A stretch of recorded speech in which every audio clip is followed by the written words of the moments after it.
Khusus di bulan Maulid Nabi ini kita akan mengkhususkan muqaddimah dengan bercerita tentang orang-orang yang sangat dekat dengan Nabi Muhammad sallallahu alaihi wasallam, untuk menumbuh suburkan dan menggugah makna kecintaan di hati kita, agar kita bisa mensuri toladani beliau-beliau para pecinta Rasulullah sallallahu alaihi wasallam. Dan di malam hari ini kita akan memulai dari orang yang paling dekat dengan Nabi Muhammad sallallahu alaihi wasallam, putri tercinta beliau, dan dari beliaulah, dari putri beliau inilah Nabi Muhammad sallallahu alaihi wasallam mempunyai keturunan yang disebut dengan itrah ahli bait Rasulullah sallallahu alaihi wasallam. Dan Sayyidat Fatimah Az-Zahra mempunyai kemuliaan dan semua perilaku dan tingkah laku Sayyidat Fatimah Az-Zahra itu sangat mirip dengan perilaku Rasulullah sallallahu alaihi wasallam.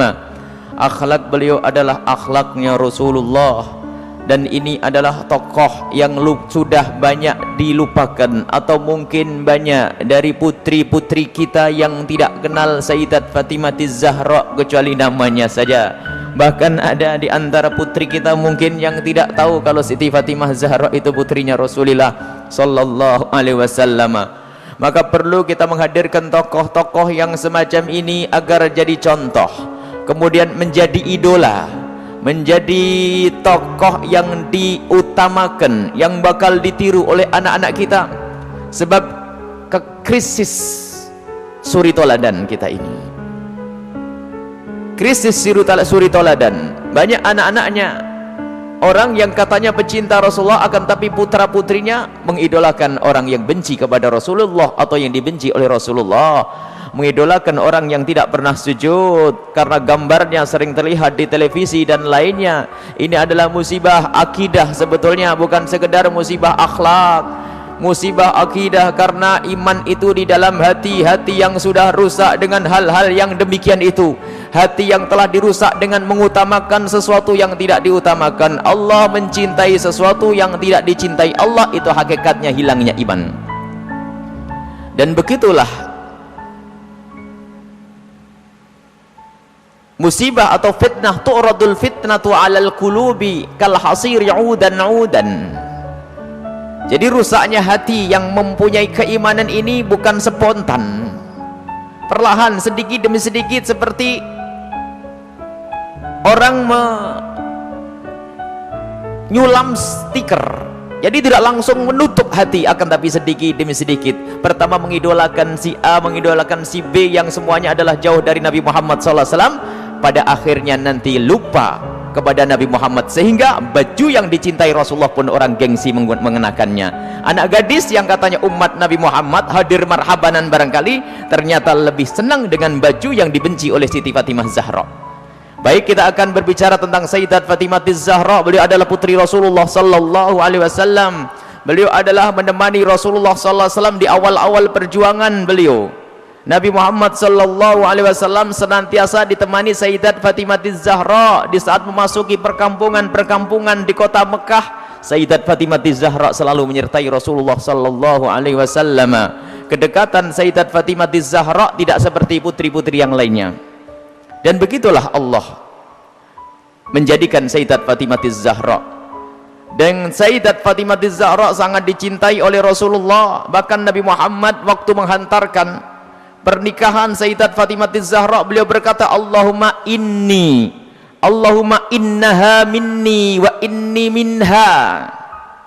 Allahumma innaha minni wa inni minha. Allahumma kama adhabtar rijsa anni wa tahartani fatahhirha. Hadis diriwayatkan oleh Ibnu Hibban dalam sahihnya. Disebutkan oleh Rasulullah berdoa, ya Allah, Fatimah itu dariku dan aku dari Fatimah. Seperti engkau telah bersihkan aku dari noda, bersihkanlah Fatimah dari noda. Ini adalah doa Rasulullah untuk Sayyidat Fatimah Az-Zahra secara khusus. Akan tapi memang ada sisi lain, Siti Fatimah Zahra juga diperlakukan seperti yang lainnya. Dan itu menunjukkan memang syariat Nabi Muhammad itu tidak terkecualikan. Termasuk putri Rasulullah SAW dalam hadis sahih, Lau sariqat Fatimatu binti Muhammad laqata'tu yadaha. Kalau seandainya Fatimah mencuri, niscaya akan aku potong tangannya, kata Rasulullah. Seandainya Sayyidat, alhamdulillah, masya Allah, ini termasuk memuliakan. Tidak pernah terjadi kepada Sayyidat Fatimah Zahra kalimat, tidak pernah terjadi kepada Sayyidat Fatimah Zahra kejadian pencurian. Nabi Muhammad pakai seandainya, dan tidak akan terjadi kepada Sayyidat Fatimah Zahra, karena Sayyidat Fatimah Zahra sering diberi kabar gembira oleh Rasulullah bahwasanya beliau adalah ahli surga. Sayyidat Nisa'i ahlil jannati, wanita ahli surga, pemimpinnya adalah Sayyidat Fatimah Zahra. Di masa kecil beliau, Sayyidat Fatimah Zahra senantiasa menemani ayahanda beliau. Beliaulah yang membersihkan kotoran. Dalam hadis yang diriwayatkan oleh Imam Bukhari, waktu orang-orang pada berkumpul, kemudian berkata, siapa yang berani menumpahkan kotoran di kepalanya Muhammad yang lagi sujud? Disuruh oleh Abu Jahal, disuruh oleh pembesar-pembesar Quraisy. Maka ada satu orang yang menumpahkan kotoran, bekas kotoran binatang, atau ada bekas sembelihan binatang, kotorannya ditumpahkan di atas kepalanya Rasulullah. Dan yang membersihkan tidak pernah disebut dalam sejarah, akan tapi itulah hakikat bahwasanya, bukan tidak pernah disebutkan dalam sejarah, tidak pernah diceritakan oleh orang bahwasanya yang membersihkan dari kepala Rasulullah SAW adalah Sayyidat Fatimah Zahra. Hadis ini diriwayatkan oleh Imam Bukhari rahimahullahu taala. Jadi Sayyidat Fatimah Zahra perjuangannya seperti itu. Bahkan suatu ketika Sayyidat Fatimah Zahra pernah menemani Rasulullah, yang saat itu Rasulullah dipukul oleh orang kafir Quraisy. Dalam riwayat gerahamnya sampai jatuh, dalam riwayat pelipisnya retak. Saat itu Rasulullah SAW masih terus menyampaikan kebenaran, hingga ditegur oleh putri beliau yang waktu itu masih umur 7-8 tahun dan berkata, "Abah, ada darah di pelipismu." Lihat, didampingi oleh Sayyidat Fatimah Zahra. Sayyidat Fatimah Zahra melihat perjuangan ayahanda beliau. "Abah, ada darah di pelipismu, Abah." Sayyiduna Rasulullah SAW yang semula tidak merasakan sakit, mendengar teguran putri beliau, kemudian menoleh kepada putri beliau, kemudian sambil mengambil sorban, "Benarkah ada darah di pelipisku?" "Iya, ayah." Kemudian diambillah sorban Rasulullah dan diusapkan di pelipis Rasulullah SAW dengan cepat. Dan di saat itu Siti Fatimah bertanya, khawatir dengan wajah ayahandanya yang ketakutan, "Abah takut dengan darah?" Rasulullah menjawab, "Tidak, nak, aku tidak takut dengan darah, akan tapi aku takut jika darah ini jatuh ke bumi, nanti bumi marah lalu mengutuk umatku. Aku tidak ingin umatku ini dikutuk." Masya Allah, ini cintanya Rasulullah Sallallahu Alaihi Wasallam. Dan termasuk waktu berada di perang Uhud, Nabi Muhammad Sallallahu Alaihi Wasallam waktu itu mengalami luka-luka berat, dirawat oleh putri beliau, beliau yang membersihkan darah beliau, dan beliau juga yang menempelkan obat di tempat luka Rasulullah Sallallahu Alaihi Wasallam. Sampai di tempat itu tidak aman, Rasulullah pindah ke tempat lain sambil berjalan dengan menarik kaki sebelahnya, karena waktu itu Rasulullah merasakan sangat sakit yang sangat di salah satu kakinya, sehingga berjalannya sangat kerepotan Rasulullah. Dan saat itu dipapah oleh Siti Aisyah, Siti Fatimah Zahra yang belum besar. Allahu Akbar. Ini didampingi oleh wanita yang sangat mulia di dunia dan di akhirat. Itulah Sayyidat Fatimah Zahra. Hingga Sayyidat Fatimah Zahra menjelang dewasa, lihat, dihargai betul oleh Rasulullah. Bagaimana adabnya Rasulullah dengan Sayyidat Fatimah Zahra, mengajari. Rasulullah beradab, berakhlak dengan Siti Fatimah Zahra sebagai pendidikan. Jadi kalau Sayyidat Fatimah Zahra datang, Rasulullah langsung berdiri dan mencium kening Sayyidat Fatimah Zahra dan didudukkan di tempat yang mulia. Begitu juga Rasulullah jika datang kepada Sayyidat Fatimah Zahra, Sayyidat Fatimah Zahra segera bergegas berdiri dan mendudukkan Rasulullah di tempatnya, tempat yang mulia yang sudah disiapkan. Sayyidat Fatimah Zahra adalah orang yang sangat dekat dengan Rasulullah, dan sekaligus oleh Rasulullah Sallallahu Alaihi Wasallam diperhatikan dalam segala urusannya. Dan di samping itu Sayyidat Fatimah Zahra juga sangat memperhatikan urusan ayahanda beliau. Sebelum menikahnya Sayyidat Fatimah Zahra, Sayyidat Fatimah Zahra sangat lega di saat mendengar ayahanda beliau menikah dengan Sayyidat Aisyah radhiyallahu anha saat itu. Karena Sayyidat Fatimah Zahra melihat bahwasanya Beliau mengerti bahwasanya Rasulullah adalah seorang ayah, seorang nabi yang perjuangannya berat. Perlu orang-orang yang ada di sekitarnya yang mendukung perjuangan beliau, dan memang Sayyidat Fatimah Zahra yakin bahwasanya Allah bakal membantunya. Akan tapi itulah naluri seorang anak yang sangat cinta kepada ayahandanya. Dan bukan tidak yakin dengan pembelaan Allah, yakin dengan pembelaan Allah, akan tapi Sayyidat Fatimah Zahra senantiasa berpikir mengkhawatirkan tentang keberadaan ayahandanya. Setelah Sayyidina Rasulullah menikah dengan Sayyidat Aisyah radhiyallahu anha, kemudian beberapa waktu setelah itu cerita pernikahan Sayyidat Fatimah Zahra ini dimulai. Ini yang perlu didengar oleh adik-adik putri kami semuanya. Sayyidat Fatimah Zahra dinikahkan oleh Rasulullah dengan Sayyidina Ali. Permulaannya adalah dimulai dari Sayyidina Abu Bakar As-Siddiq yang datang kepada Sayyidina Rasulullah untuk meminang putri beliau yang bernama Sayyidat Fatimah Zahra. Rasulullah menjawab, aku menunggu berita dari langit. Sampai datang qada, ketentuan dari Allah, ditolak dengan lembut, dan Sayyidina Abu Bakar tidak marah.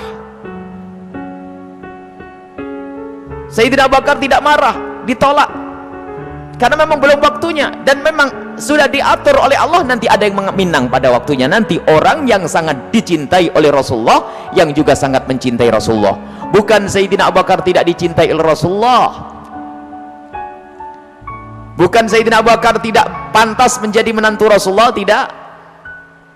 Sudah diatur oleh Allah yang sedemikian rupa, karena untuk dijadikan contoh yang paripurna Sayyidat Fatimah Zahra bagi wanita dunia ini. Dipinang oleh Sayyidina Utsman bin Affan menikah dengan putri Rasulullah, dan juga nanti ada putri-putri Rasulullah yang lainnya dinikahi oleh lelaki-lelaki yang tidak seperti Sayyidina Ali. Maksudnya adalah menantu Rasulullah banyak yang kaya, tapi spesial Sayyidina Ali adalah orang yang tidak punya. Ini memang disetting, diatur oleh Allah bahasanya Sayyidat Fatimah ini bakal menjadi contoh yang sempurna untuk putri-putri zaman sekarang. Dimulai dari kedatangan Sayyidina Ali yang waktu itu maju mundur untuk meminang Sayyidat Fatimah Zahra, bertemu dengan Sayyidina Abu Bakar, bertemu dengan Sayyidina Utsman, bertemu dengan yang lainnya, suruh maju, mungkin bagianmu itu. Datanglah Sayyidina Ali bin Abi Thalib kepada Rasulullah sallallahu alaihi wasallam untuk menyampaikan maksudnya, dan Rasulullah langsung menjawab ahlan wa sahlan. Rupanya Rasulullah sudah menanti dari dulu. Kemudian Rasulullah sallallahu alaihi wasallam datang kepada Sayyidat Fatimah Zahra, lihat adabnya Rasulullah. Datang kepada putri beliau, memang seorang bapak boleh memaksa pernikahan kepada putrinya, tetapi adabnya seorang tua kepada anak tetap menjaga perasaannya. Dan putri Rasulullah orang mulia, cukup diajak bicara dengan isyarat faham, dikatakan ya Fatimah, ada orang si fulan menyebutmu, fulan Ali yadhkuruki, Ali menyebutmu wahai Fatimah. Dan Rasulullah faham kalau seorang wanita diam itu tandanya mau, ataupun kalau tiba-tiba menutup satir yang ada di rumah, di kamarnya, berarti itu tidak mau. Di saat disampaikan demikian Sayyidat Fatimah Zahra diam, dan Rasulullah langsung faham bahwa ini adalah awal kebaikan, ini adalah jawaban daripada Sayyidat Fatimah Zahra. Kemudian setelah itu dimulailah rencana pernikahan. Setelah tunangan atau khitbah Sayyidat Fatimah Zahra diminta oleh Sayyidina Ali, baru direncanakan pernikahan. Sayyidina Ali menyiapkan untuk Sayyidat Fatimah Zahra, dan Rasulullah memilih Sayyidina Ali bukan karena kayanya, karena Sayyidina Ali tidak punya kerjaan tetap kalau bahasa orang sekarang. Beliau hanya jadi kuli, pindah sana pindah sini, dan beliau tidak memiliki harta peninggalan. Memang ayahanda beliau Abu Thalib adalah orang yang sangat dermawan, tapi di saat Abu Thalib meninggal tidak meninggalkan apapun kepada Sayyidina Ali, sehingga Sayyidina Ali pun dirawat oleh Rasulullah sallallahu alaihi wasallam, diambil menantu oleh Rasulullah. Tapi yang dipilih oleh Rasulullah karena akhlak, karena kebaikan Sayyidina Ali.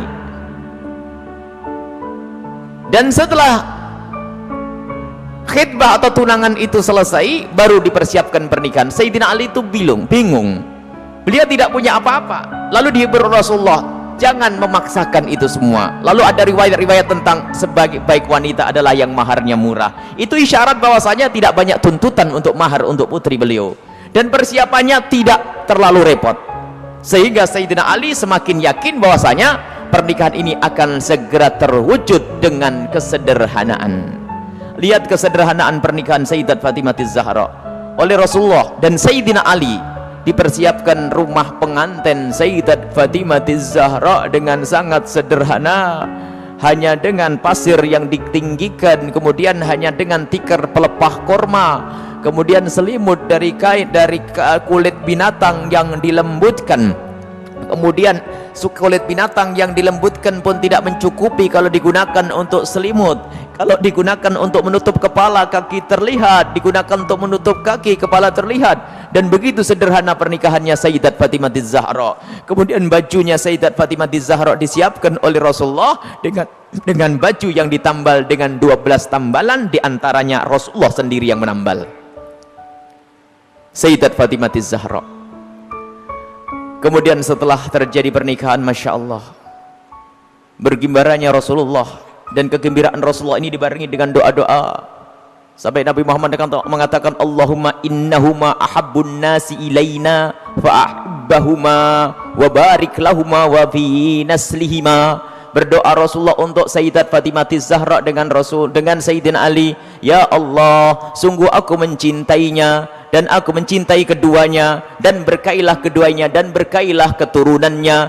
Dan benar-benar keturunan Rasulullah ini diberkahi. Dan itu juga dalam suatu riwayat yang diriwayatkan oleh Imam Muslim, inni tarikun fikum ats-tsaqalaini, aku meninggalkan kepada kalian dua hal yang amat berat, yang amat hebat. Dan ini hadis sangat sahih diriwayatkan oleh Imam Muslim dan tidak bertentangan dengan hadis yang sering masyhur kita sebut. Hadis ini berbunyi, ini tarikun fikum ats-tsaqalaini ma in tamassaktum bihimma lan tadhillu min ba'di kitaballahi wa itrati ahla baiti. Disebutkan bahwasanya aku tinggalkan kepada kalian dua hal, jika kau berpegang tidak akan sesat. Imam Muslim meriwayatkan hadis ini. Jika engkau berpegang tidak akan sesat. Yang pertama adalah kitabullah, Al-Quran, wa itrati ahla baiti, dan ahli baitku. Ada yang lain, kitabullah wa sunnati. Kitab Allah dan sunnati, memang hadis yang diriwayatkan oleh Imam Muslim tentang itrah, tentang ahli bait Rasulullah adalah lebih sahih. Akan tapi hadis yang satu sahih, tapi ini tidak bertentangan. Karena apa? Hubungan antara ahli ilmu dengan ahli bait Rasulullah adalah sangat dekat. Kalau bukan ahli baitnya Rasulullah yang punya ilmu, ketahuilah bahwasanya nanti ada pasti saling mengambil. Kalau bukan ahli baitnya Rasulullah sendiri yang langsung punya ilmu, atau mungkin orang itu berguru, pasti nyambung kepada ahli baitnya Rasulullah sallallahu alaihi wasallam. Jadi tidak akan terpisah ini semuanya. Misalnya ada seorang alim Abu Hanifah, dia adalah bukan dari ahli baitnya Nabi Muhammad sallallahu alaihi wasallam. Tanyakan gurunya siapa? Pasti gurunya adalah ahli baitnya Rasulullah sallallahu alaihi wasallam.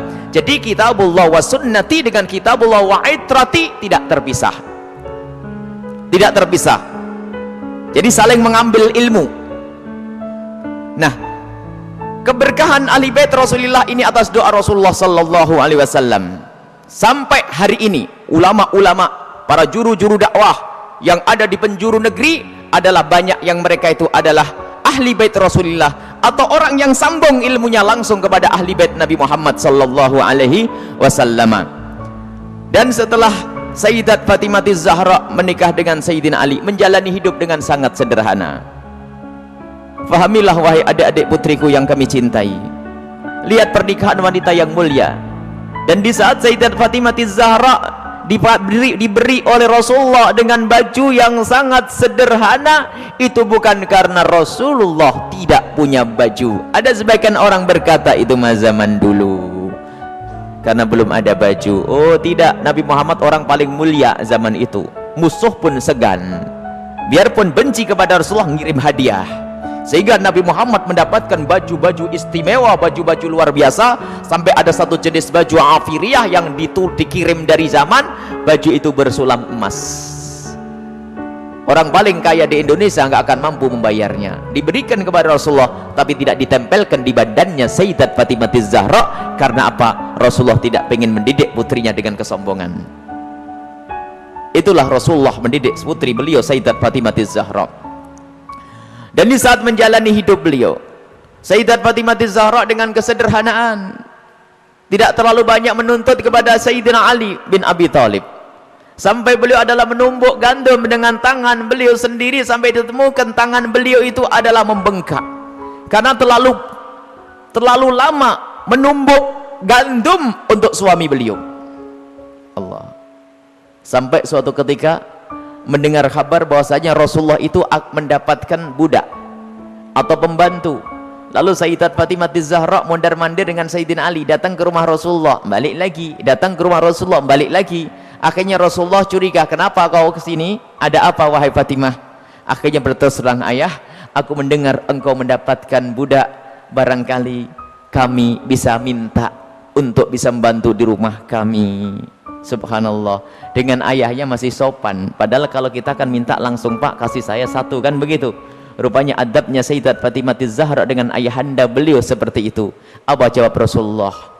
Di sini masih ada ashabus suffah, orang fakir yang datang ke Madinah, mereka perlu makan, maka akan aku utamakan dia dulu wahai Fatimah, bukan engkau.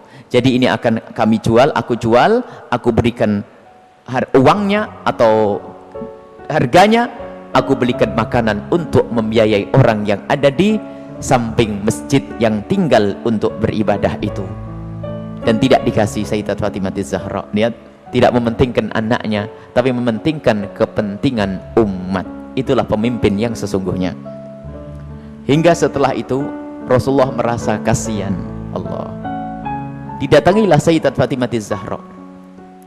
Didatangi Sayyidat Fatimah Az-Zahra, Fatimah, kau kemarin minta sesuatu kepadaku dan engkau tidak aku kasih, dan sekarang engkau aku kasih lebih bagus dari itu dan bahkan lebih bagus dari dunia seisinya. Hadis diriwayatkan oleh Imam Bukhari tentang pendidikan dari Rasulullah kepada Siti Aisyah, bahwa jika engkau tidur jangan lupa engkau baca Subhanallah 33 kali, Allahu Akbar 33, Alhamdulillah 33 kali, Allahu Akbar 33 kali. Oh itu ya, diberi oleh Rasulullah lebih bagus daripada dunia seisinya, dan itu amalan dilakukan oleh Sayyidat Fatimah Az-Zahra. Dan maka dari itu wahai wanita-wanita mulia, jangan lupa kalau hendak tidur membaca Subhanallah 33 kali, Alhamdulillah 33 kali, Allahu Akbar 33 kali, baru anda tertidur dengan ditambah doa-doa yang lainnya. Tidak pantas pecinta Fatimah Az-Zahra, Sayyidat Fatimah Az-Zahra tidurnya di saat tertidur saat nonton sinetron. Nah, itulah Sayyidat Fatimah Az-Zahra. Kemudian di dalam perjalanan Sayyidat Fatimah Az-Zahra banyak menemukan kejadian-kejadian yang ini sangat perlu untuk kita teladani. Jangan sampai rumah tangga itu ribut gara-gara kekurangan ekonomi. Sepanjang bukan sesaat-sesaat, setiap saat kekurangan Sayyidat Fatimah Az-Zahra itu. Karena Sayyidina Ali kerjaannya kadang-kadang kerja sehari bisa dimakan 3 hari, kadang kerja 3 hari hanya bisa dimakan sehari. Bahkan suatu ketika Sayyidina Ali itu pernah dengan Sayyidat Fatimah Az-Zahra bernadar. Waktu itu Sayyidina Hasan dan Husain sakit. Sayyidina Hasan dan Husain sakit karena beliau begitu cintanya kepada Sayyidina Hasan dan Husain, beliau bernadar, kalau sampai nanti Hasan Husain sembuh, kita berpuasa 3 hari. Dan benar, setelah itu sembuh, sehingga Sayyidat Fatimah Az-Zahra dengan Sayyidina Ali, dan di rumah itu ada orang yang ketiga, yaitu Asma binti Umais, kemudian juga Sayyidina Hasan dan Husain. Maka mereka itu berpuasa. Setelah sembuh berpuasa, Sayyidina Ali, Sayyidat Fatimah berpuasa 3 hari. Dan di hari yang pertama, dan saat itu Sayyidina Ali mencari nafkah tentunya untuk mempersiapkan apa yang bakal dimakan. Tidak mendapatkan apa-apa kecuali hanya gaji sepotong roti yang bisa dibagi 3 kali dalam sehari, yang bisa dibagi 3, yang bisa digunakan untuk 3 hari. Lumayan, tidak usah kerja, tapi ada sepotong roti dari hasil kerjanya Sayyidina Ali. Berpuasalah Sayyidina Ali dengan mengandalkan buka dengan potongan-potongan roti yang sudah disiapkan. Di saat mereka berpuasa menjelang maghrib, di saat hendak berbuka, sudah terdengar adzan. Ini anak-anak kecil 2, Sayyidat Fatimah, Sayyidina Ali, ada Asma binti Umais. Waktunya memakan, merasakan hidangan, ada air. Tiba-tiba saat itu terdengar ada orang mengetuk pintu. Di depan pintu ada orang berkata, "Ana miskin. Aku adalah orang melarat, tolong berikan kepadaku apa saja yang bisa kau berikan." Sayyidina Ali belum makan, Sayyidat Fatimah belum makan, semuanya belum makan. Ini waktu buka. Sayyidina Ali menoleh kepada Sayyidat Fatimah Az-Zahra, lalu melihat kepada anak-anak beliau. Rupanya putra-putra beliau yang masih kecil mengangguk lebih dulu. Pendidikan dari Rasulullah. Itulah yang digelar Rasulullah dengan dua penghibur Rasulullah SAW. Pemimpin pemuda ahli surga, Sayyidina Hasan dan Sayyidina Husain. Sayyidina Ali melirik kepada Sayyidina Hasan dan Sayyidina Husain mengangguk duluan. Suruh kasih saja. Kepada Sayyidat Fatimah Az-Zahra kasih saja, dan semua mengizinkan, baru oleh Sayyidina Ali dikasihkan kepada fakir tersebut. Itu hari yang pertama. Puasa dilanjutkan. Beliau hanya berbuka dengan air putih. Dan setelah itu di esok harinya puasa dilanjutkan. Di saat hendak berbuka di hari yang kedua, ternyata ada yang mengetuk pintu. Lalu berkata, "Aku orang yatim, tolong beri aku makan." Lagi-lagi kejadiannya sama. Diliriklah Sayyidina Hasan dan Husain, beliau mengangguk duluan. Kemudian disambut oleh Sayyidat Fatimah Az-Zahra dan disambut oleh yang lainnya. Kemudian dikasihkan oleh Sayyidina Ali. Hari yang kedua hanya berbuka dengan air putih. Dilanjutkan puasa. Di esok hari karena nazarnya 3 hari, dan di saat menjelang buka, di saat hendak menyantap hidangan yang ada, hidangannya jangan dianggap kayak hidangan puasa kita, tidak, hanya potongan roti. Saat itu tiba-tiba ada yang mengetuk pintu dan berkata, "Aku adalah tawanan perang yang kelaparan." Musuh loh ya, tawanan perang itu orang di luar Islam. Islam itu indahnya seperti itu. Di dalam peperangan pun kalau ada orang yang minta pertolongan dari musuh pun, tawanan-tawanan yang perlu makan dikasih makan, bukan dihukum, bukan dihinakan, bukan sampai mati, tidak. Tawanan yang berada di tangan kita harus kita kasih makan. Ini tawanan datang, "Aku adalah asir, aku tawanan yang lapar, tolong beri aku makan." Sayyidina Ali melihat kepada Sayyidina Hasan langsung mengangguk, dan Sayyidat Fatimah Az-Zahra juga mengangguk. Akhirnya diberikanlah kepada tawanan tersebut 3 hari tidak makan. Dan ini bukan sekali disebutkan Rasulullah, biasa rumah Hasan Husain, rumah Fatimah dan Ali 3 hari tidak pernah ada makanan, dan tidak menjadikan mereka punya problem sampai minta cerai atau ribut berantem, tidak. Ini adalah pendidikan mulia di rumahnya Rasulullah SAW. Inilah yang disebutkan di dalam Al-Quran, yufuna bin nadri wa yakhafuna yawman kana syarruhu mustatira wa yut'imuna at-ta'ama ala hubbihi miskinan wa yatiman wa asira innama nut'imukum liwajhillahi la nuridu minkum jazaan wala syukura. Memenuhi nazar yang pernah mereka nadarkan. Mereka takut kalau tidak memenuhi nazar nanti akan mendapatkan siksa di akhirat dengan siksa yang sangat menakutkan, yang sangat besar, merata kemana-mana. Mereka memberikan makanan itu padahal mereka butuh untuk memakannya, diberikan dalam keadaan mereka butuh. Ini sanjungan dari Allah kepada Sayyidina Ali dan Sayyidat Fatimah dan anak-anak beliau. Kami memberikan makan ini karena Allah dan tidak mengharapkan balasan dan ucapan terima kasih dari manusia. Ini adalah kisah di rumah tangga Sayyidina Ali, di rumah tangga Sayyidat Fatimah Az-Zahra, yang beliau jalani adalah dengan kesederhanaan. Kemudian masih banyak cerita-cerita kemuliaan Sayyidat Fatimah Az-Zahra. Di antaranya kemuliaan Sayyidat Fatimah Az-Zahra yang luar biasa adalah suatu ketika Sayyidat Fatimah Az-Zahra ini ditanya oleh Rasulullah. Ini pendidikan untuk putri-putri kita. Waktu itu Sayyidina Ali ditanya oleh Rasulullah waktu berada di majelisnya para sahabat-sahabat. Rasulullah bertanya, siapa wanita yang paling bagus? Wanita yang paling bagus. Wanita yang paling bagus tuh kayak apa? Kalau bahasa kita wanita yang paling cantik tuh kayak gimana sih? Para sahabat Nabi bingung menjawab. Ada yang ngomong mungkin dalam hatinya berkata, mungkin sholatnya ya, mungkin puasanya, mungkin semuanya pakai mungkin. Pada bingung, pada noleh ke sana kemari, tidak bisa menjawab wanita yang paling mulia itu seperti apa. Sayyidina Ali juga tidak bisa menjawab. Semuanya pulang ke rumah masing-masing. Sampai di rumah Sayyidat Fatimah Zahra, seperti kebiasaannya wanita solehah, kalau suaminya datang yang ditanya adalah dapat ilmu apa, bukan dapat duit berapa.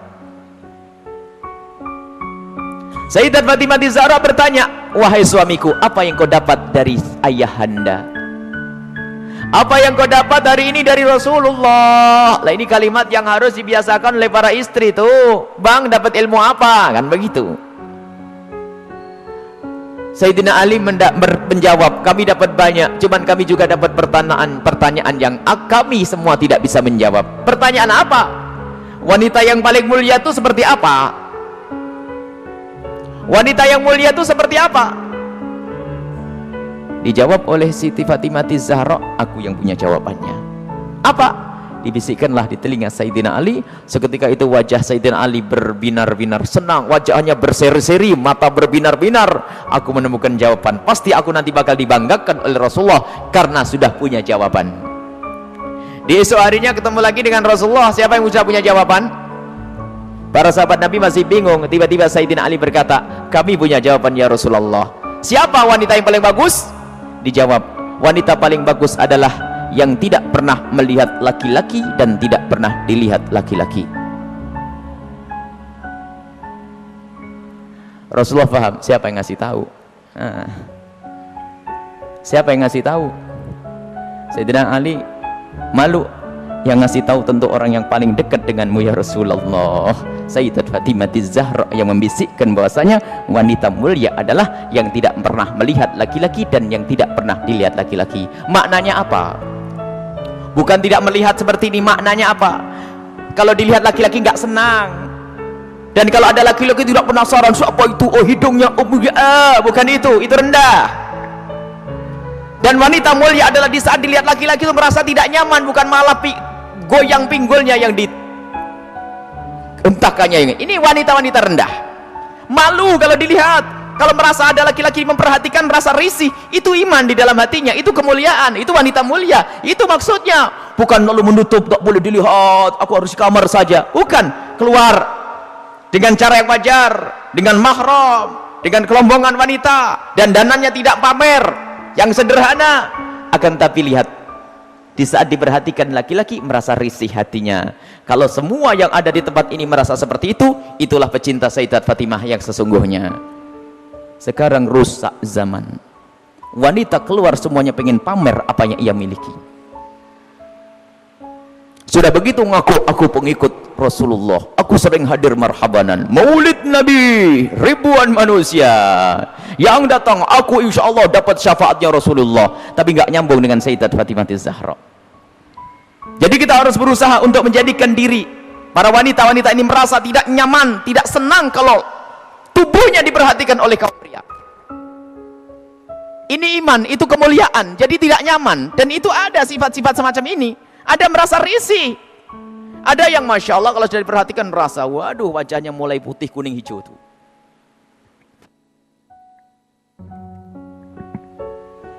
Ada kalau sudah diperhatikan laki-laki berubah semuanya, mulai cara berjalannya, mulai cara ininya masya Allah, sampai cara ngomongnya di model-model. Pasti itu wanita yang tidak pernah kenal Sayyidat Fatimah Zahra. Dan ini maksudnya tidak melihat dan tidak dilihat itu adalah menjauhkan dari hatinya rasa senang pamer dan dananya. Sampai suara pun dijaga, suara dijaga. Sayyidat Fatimah Zahra suara dijaga, dan rasa malunya sangat tinggi. Sayyidat Fatimah Zahra sangat malu, pemalu beliau itu.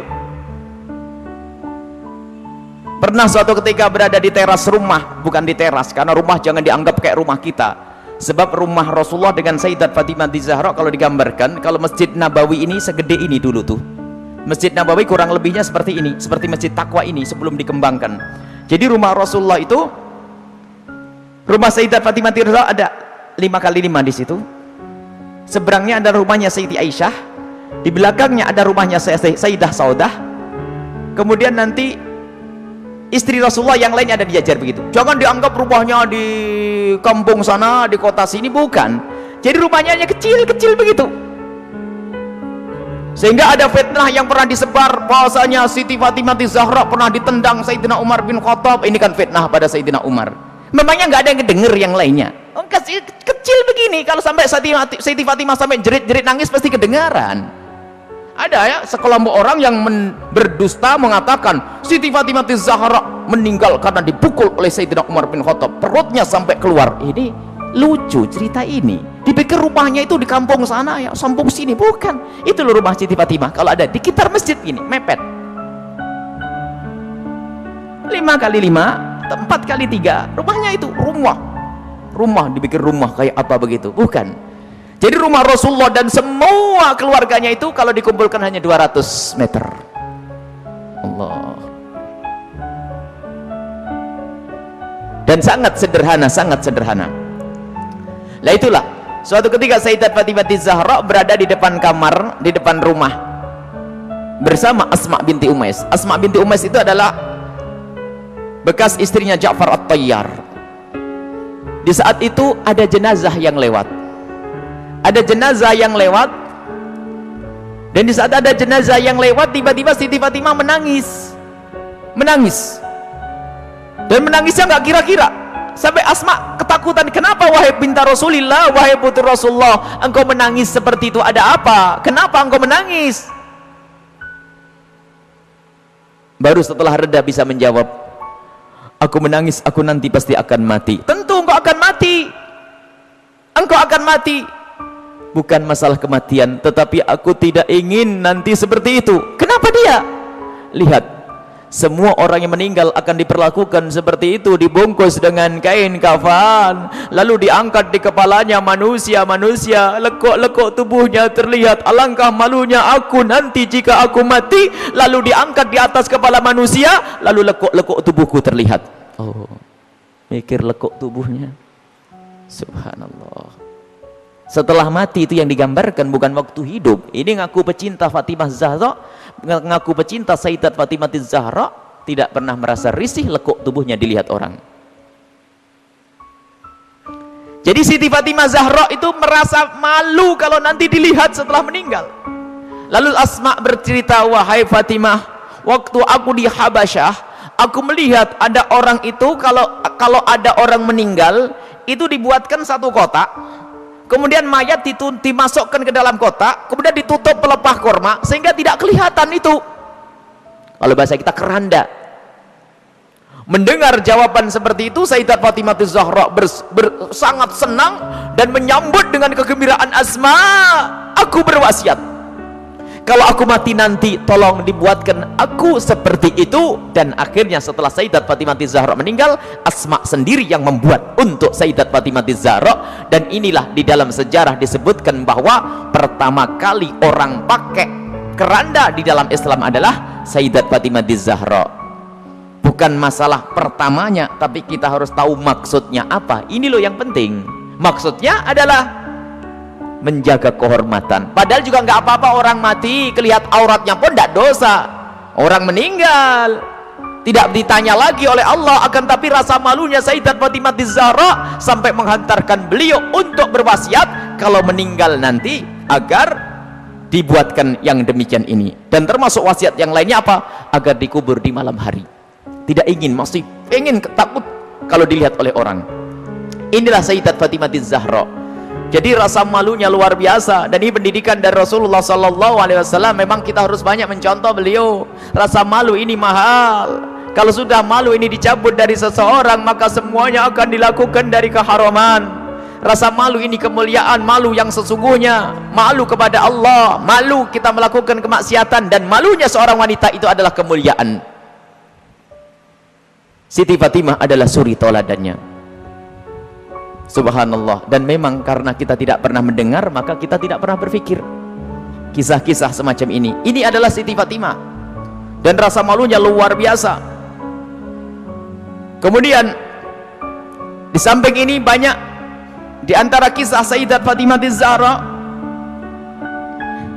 Tapi sebelum kita lanjutkan kisah ini, kita ingin mendengar satu nasyid yang akan dibacakan oleh Ustadz Mahmud yang berkenaan dengan Sayyidat Fatimah Zahra. Ini sebuah syair yang disusun oleh seorang Habib. Fadhal ya Ustadz.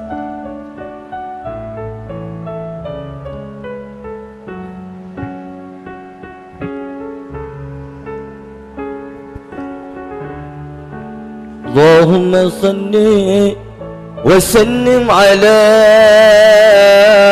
سيدنا محمد وعلى آل سيدنا محمد صلى الله عليه وسلم. لا ورب طه بك لا يطيب المديح إلا فيك.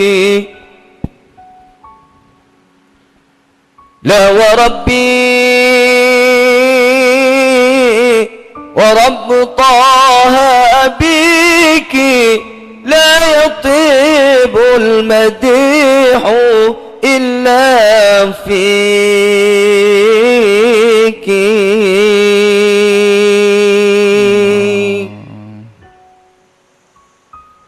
بدعة المصطفى وللجزء حكم الكل يرضيه كل ما يرضيك.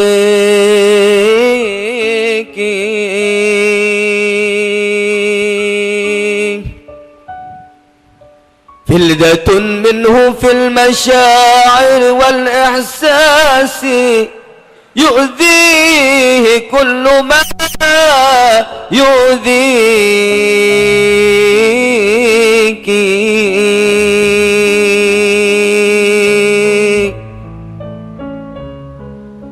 ضرب المصطفى بك المثل الأعلى وهذا التفضيل لو أنصفوك.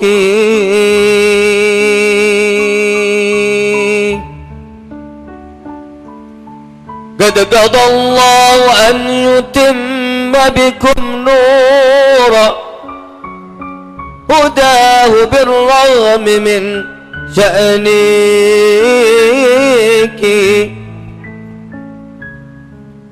أنت كالبحر في العطاء وأولادك كالدر مالئا شاطئك.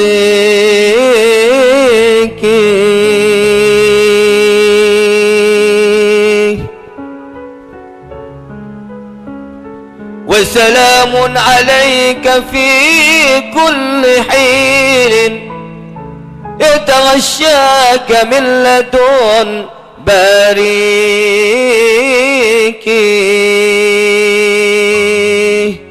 ما همي ماطر وما قال حاد لا يطيب المديح إلا فيك. والحمد لله رب العالمين. يا رسول الله انظر إلينا آمين.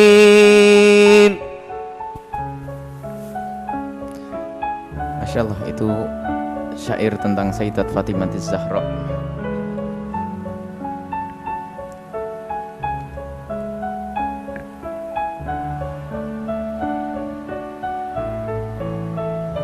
Dan karena ini sebetulnya muqaddimah ya, tidak boleh panjang tadi.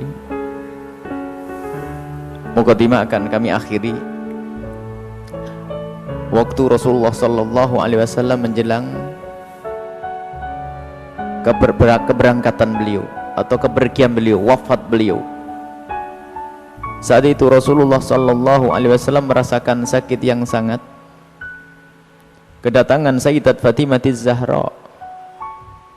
Dan seperti kebiasaan Rasulullah, kalau kedatangan putri beliau, beliau itu langsung berdiri.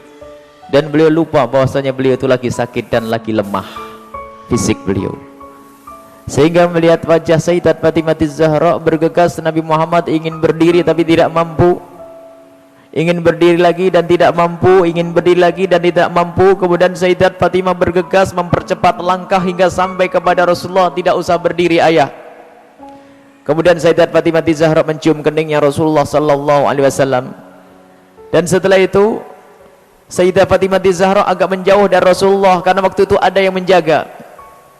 Di antaranya Sayyidah Aisyah, tiba-tiba Rasulullah meminta, "Kau ke sini," dengan isyarat. Memanggil Sayyidat Fatimah Zahra, lalu didekatkanlah Sayyidat Fatimah Zahra kepada Rasulullah. Dan di saat Sayyidat Fatimah Zahra dekat dengan Rasulullah, tiba-tiba ditarik kepala Sayyidat Fatimah, didekatkan telinga beliau ke bibirnya Rasulullah. Dan di saat itu Rasulullah berbisik dengan satu bisikan. Saat itu Sayyidat Fatimah Zahra nangis. Nangis yang luar biasa, beliau menangis. Kemudian setelah itu ditarik lagi kepala Sayyidat Fatimah Zahra, kemudian dibisiki yang kedua kalinya. Dengan bisikan yang kedua kalinya ini ternyata Sayyidat Fatimah Zahra tidak menangis lagi, justru yang ia temukan adalah, yang ditemukan dari Sayyidat Fatimah Zahra adalah senyum. Siti Aisyah dari kejauhan ini terheran-heran, kok ada orang menangis langsung tertawa.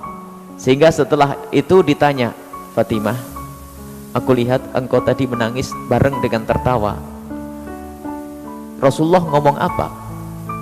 Dijawab oleh Siti Fatimah Zahra, "Aku tidak akan menyebar rahasia ayahku antara aku dengan ayahku selagi beliau masih hidup." Dan cerita ini akan dibuka oleh Siti Aisyah bersama Sayyidat Fatimah Zahra. Cerita itu adalah waktu pertama dibisikkan oleh Rasulullah kepada Siti Fatimah. Bisikan itu adalah, "Wahai Fatimah, sebentar lagi aku menghadap kepada Allah, aku akan meninggal, aku akan kembali kepada Allah." Yang disadari oleh Siti Fatimah Zahra adalah perpisahan. Sehingga perpisahan itu, yang ia sadari adalah perpisahan, maka dari itu rasa takutnya Siti Fatimah Zahra dengan perpisahan dengan orang yang sangat dicintai menjadikan Sayyidat Fatimah Zahra menangis. Dan tangisnya tiada kira, karena akan ditinggal oleh Rasulullah. Kecintaan kepada Rasulullah menjadikan itu semua terjadi, menangis. Dan kemudian bisikan yang kedua, kata Siti Fatimah, beliau berkata kepadaku bahwa engkau adalah pertama dari keluargaku yang akan menyusulku. Aku menjadi lega, aku senang karena aku bisa menyusul ayahandaku, artinya aku tidak akan pisah lama dengan ayahku. Dan benar, setelah 6 bulan Rasulullah meninggal, disusul oleh Sayyidat Fatimah Zahra. Dan perjalanan meninggalnya Sayyidat Fatimah, Masya Allah, hari-hari Sayyidat Fatimah Zahra menanti hari yang dinantikan ini. Beliau masih di dunia, tapi seolah-olah sudah tidak di dunia. Yang ada hanya derai air mata dan tangis. Yang ada hanya derai air mata dan tangis kerinduan kepada ayahanda beliau.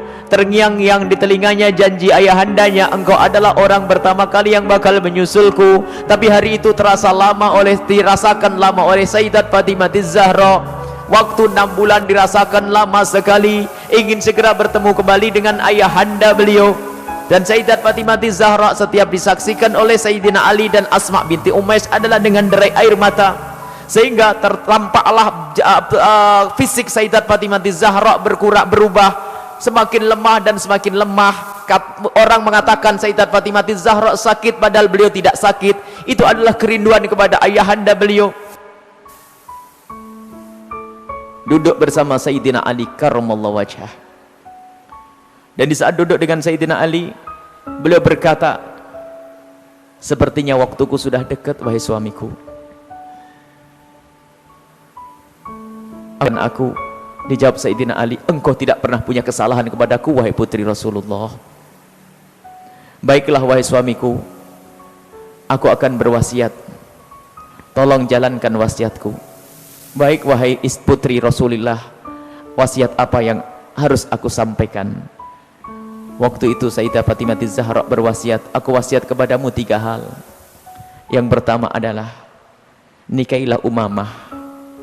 Setelah aku meninggal nanti, Umamah itu putri daripada Sayyidah Zainab. Karena Umamah itu adalah sifat wataknya sangat mirip dengan aku, dan dia sangat bisa untuk mendidik anak-anakku. Yang kedua adalah, jika aku mati nanti, tolong aku diantarkan ke kubur dengan keranda mayat seperti yang pernah dipesankan kepada Asma. Yang ketiga adalah, kuburlah aku di malam hari dan itu semua akan dijalankan oleh Sayyidina Ali bersama Asma binti Umaysh.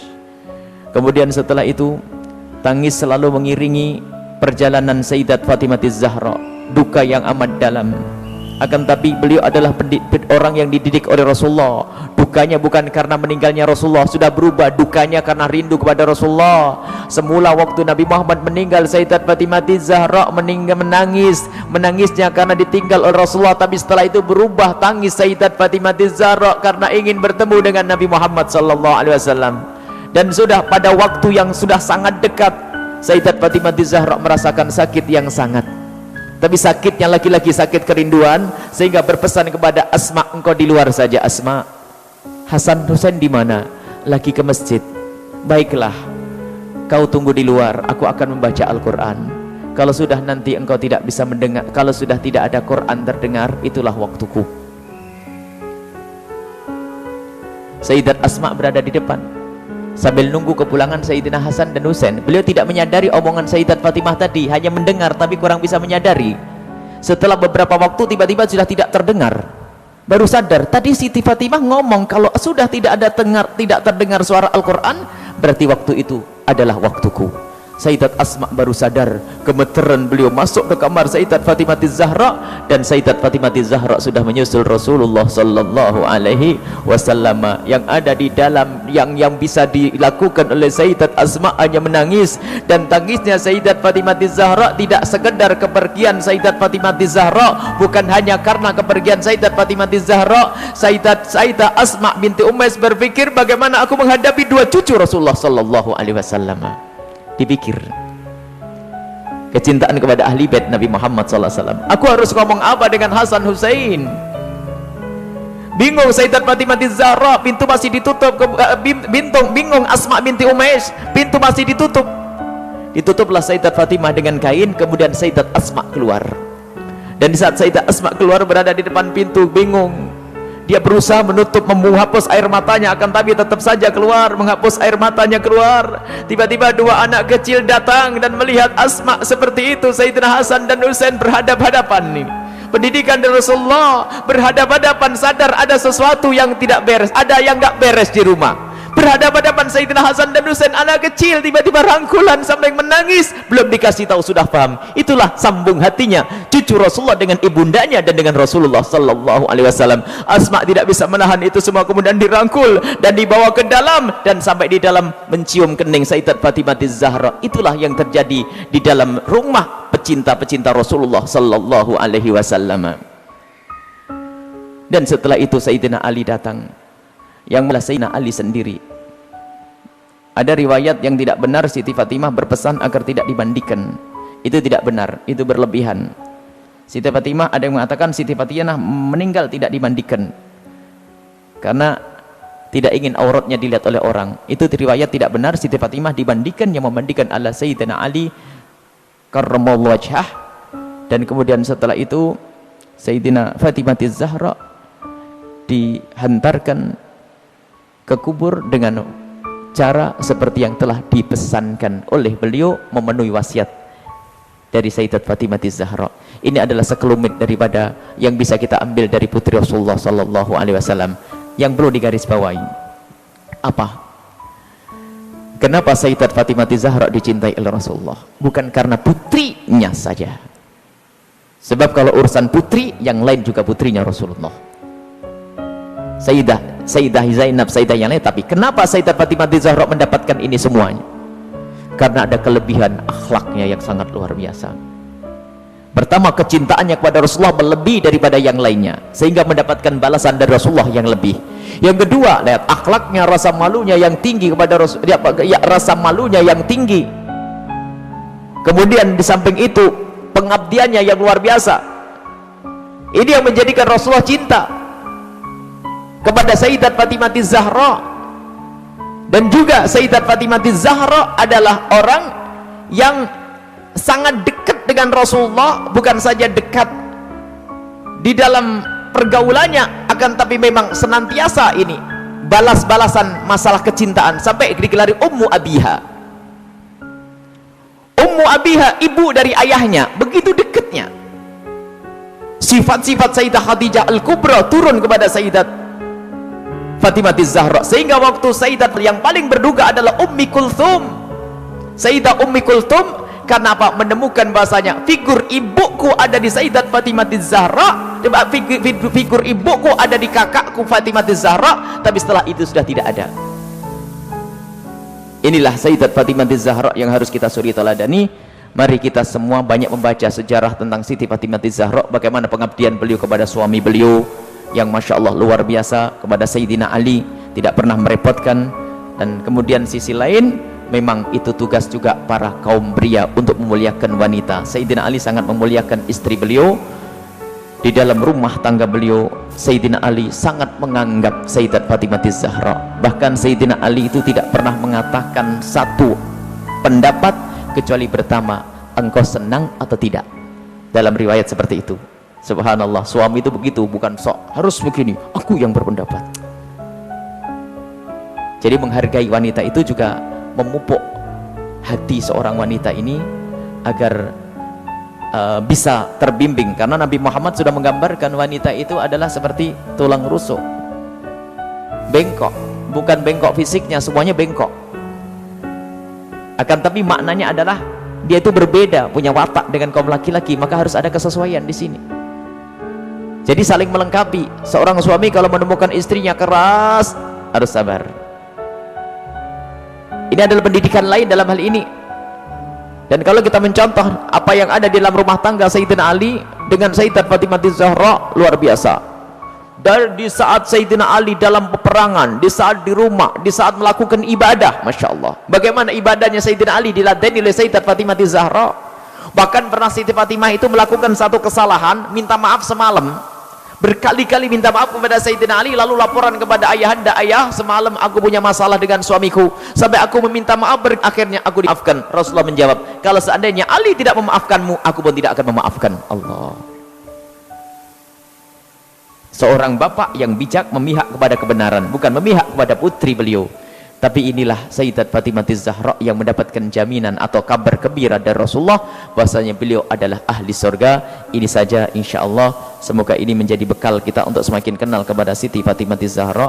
Nanti cari buku tentang Siti Fatimah Zahra, tapi hati-hati, karena kalau sudah berbicara tentang Siti Fatimah Zahra, nanti ada tulisan atau cerita tentang Siti Fatimah Zahra yang ditulis oleh orang-orang yang tidak bertanggung jawab, yang benci kepada Sayyidina Abu Bakar dan benci kepada Sayyidina Umar. Ternyata nanti Siti Fatimah didolimi, dipukul Sayyidina Umar dan sebagainya. Itu awas, buku dusta,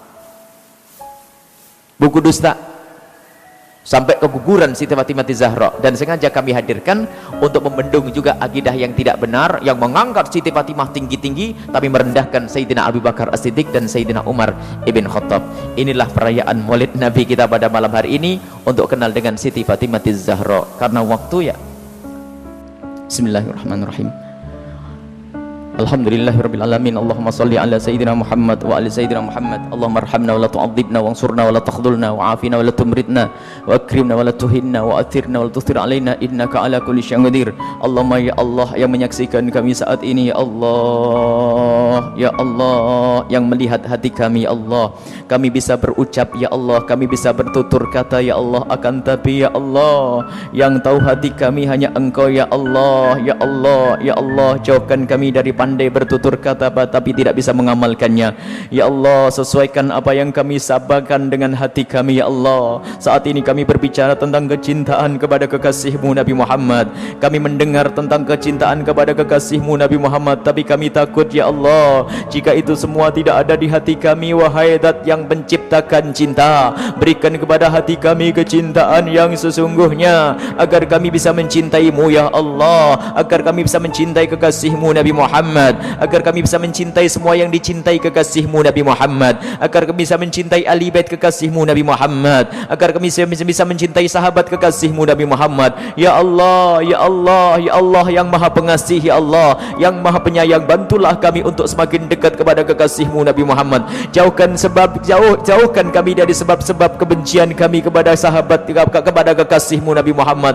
Wahai Zat yang Maha Tahu ya Allah, Engkau lebih tahu ya Allah tentang kami ya Allah, dan kami tidak tahu tentang kami ya Allah. Maka ya Allah, kami mohon jadikan kami orang-orang yang Kau ridai ya Allah. Jadikan hari-hari kami adalah hari-hari yang Kau ridai dan menggembirakan kekasih-Mu Nabi Muhammad. Ya Allah, saat ini kami kumpul di tempat ini ya Allah, kami ingin kelak berkumpul kembali ya Allah, dan di tengah-tengah kami ada kekasih-Mu Nabi Muhammad. Ya Allah, hari ini kami berbicara tentang orang yang sangat dicintai oleh kekasih-Mu Nabi Muhammad, Sayyidat Fatimah Zahra. Maka kami mohon ya Allah, berkat kemuliaan Sayyidat Fatimah Zahra ya Allah, berkat kemuliaan yang Kau berikan kepada Sayyidat Fatimah Zahra, maka jadikan putri-putri kami adalah putri yang mencuri taladani kekasih-Mu Fatimah Zahra ya Allah. Ya Allah, jadikan istri-istri kami istri-istri yang mengidolakan Sayyidat Fatimah Zahra ya Allah. Rindukan mereka untuk semakin kenal kepada Sayyidat Fatimah Zahra ya Allah. Jadikan perilaku mereka meniru perilaku Sayyidat Fatimah Zahra ya Allah. Jadikan kerinduan mereka adalah seperti yang dirindukan Sayyidat Fatimah Zahra ya Allah. Jadikan ya Allah, rasa malu mereka adalah rasa malu yang pernah dimiliki Sayyidat Fatimah Zahra ya Allah. Ya Allah, Engkau sungguh Maha Kuasa. Putri-putri kami ya Allah, wanita-wanita kami ya Allah, godaan ya Allah dari televisi, internet dan lain sebagainya ya Allah, yang menjadikan mereka sering lupa kepada orang yang seharusnya mereka idolakan ya Allah. Ya Allah, jika ada yang hadir di tempat ini ya Allah, yang mereka belum bisa menutup aurat mereka ya Allah, hanya menutup aurat di saat mengaji ya Allah, kami mohon berkat kehadiran mereka di tempat ini, bantulah mereka untuk bisa menutup aurat mereka ya Allah, menutup aib mereka ya Allah, menutup aurat mereka ya Allah, dan bantulah dengan kasih sayang-Mu ya Allah, dengan segala kemudahan kemuliaan ya Allah. Jika ada di antara kami ya Allah, atau yang mendengar suara ini, wanita-wanita yang belum bisa menutup aurat mereka, belum bisa memakai kerudung, jilbab dan lainnya ya Allah, sungguh kami mencintai mereka ya Allah. Ampuni mereka ya Allah, berikan kesadaran kepada mereka ya Allah, dan jauhkan kami dari menghinakan mereka ya Allah, kami dari menyakiti hati mereka ya Allah, dan mudahkanlah kami untuk mendoakan mereka ya Allah.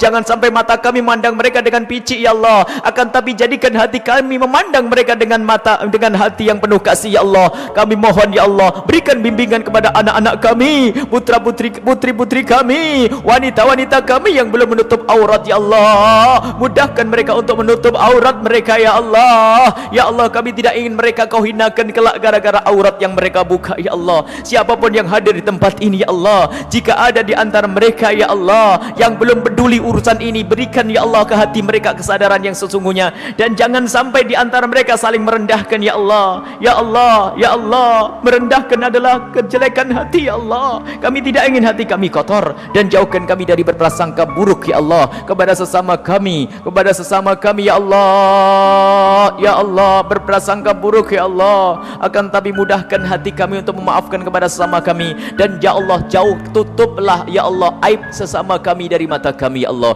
dan bukalah aib kami dari mata kami ya Allah. Jauhkan ya Allah, tutuplah mata kami ya Allah, tutuplah aib saudara-saudara kami ini dari mata kami, dan bukalah aib kami di mata kami ya Allah. Ya Allah, ya Allah, ya Allah, tampakkanlah kepada kami kebaikan sahabat-sahabat kami dan saudara kami, dan tutuplah mata kami dari melihat aib guru-guru kami ya Allah.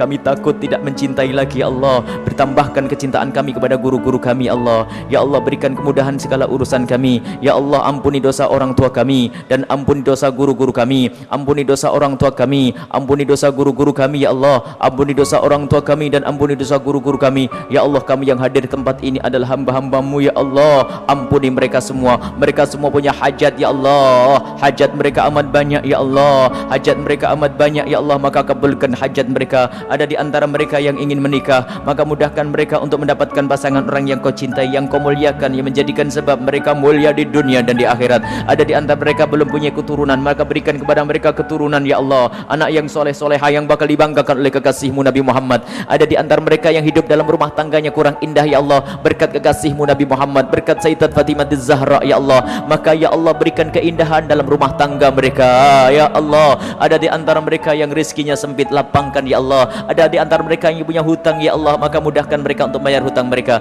Ada di antara mereka yang pekerjaannya masih masih haram, maka gantilah dengan yang halal, yang banyak, yang penuh berkah ya Allah. Ada di antara mereka yang banyak dosa, maka ampuni mereka ya Allah. Ada di antara mereka ya Allah yang hatinya keras, lembutkan hati mereka. Ada di antara mereka yang suka mendengki kepada sesama, ya Allah, hilangkan kedengkiannya ya Allah. Ada di antara kami ada yang sombong, maka hilangkan kesombongan kami ya Allah. Jauhkan kami dari sebab kehinaan ya Allah. Jauhkan kami dari sebab kehinaan, jauhkan kami dari zina yang hina dan kau hinakan, yang saat ini banyak terjadi di sana sini perzinaan dan mukaddimah zina, membuka aurat dan lainnya ya Allah. Jauhkan kami, anak-anak kami dari mukaddimah zina, dan jauhkan dari zina yang hina dan kau hinakan. Dan jika ada di antara kami yang hadir ada yang pernah terteleset ya Allah, terjerumus dalam hina dan busuknya zina ya Allah, kami mohon ya Allah, berikan kesadaran dan ampuni mereka. Tutup aib mereka ya Allah, tutup aib mereka ya Allah di dunia, sehingga di dunia tetap mulia ya Allah, dan di akhirat muliakan ya Allah dengan pengampunanmu ya Allah, hingga tidak kau seksa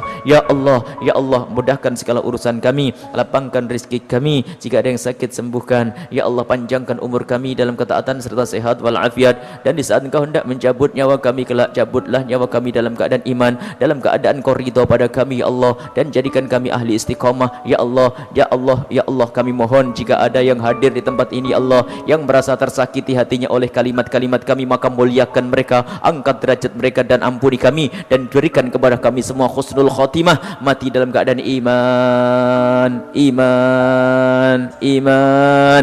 Dan jadikan ucapan kami di akhir hayat kami kelak adalah kalimat agung dan mulia, la ilaha illallah Muhammadur Rasulullah, la ilaha illallah Muhammadur Rasulullah, la ilaha illallah Muhammadur Rasulullah sallallahu alaihi wasallam. Rabbana atina fid dunya hasanah wa fil akhirati hasanah wa qina adzaban nar. Wa sallallahu ala sayyidina Muhammadin wa ala alihi wa sahbihi wasallam, walhamdulillahi rabbil alamin. Al-Fatihah.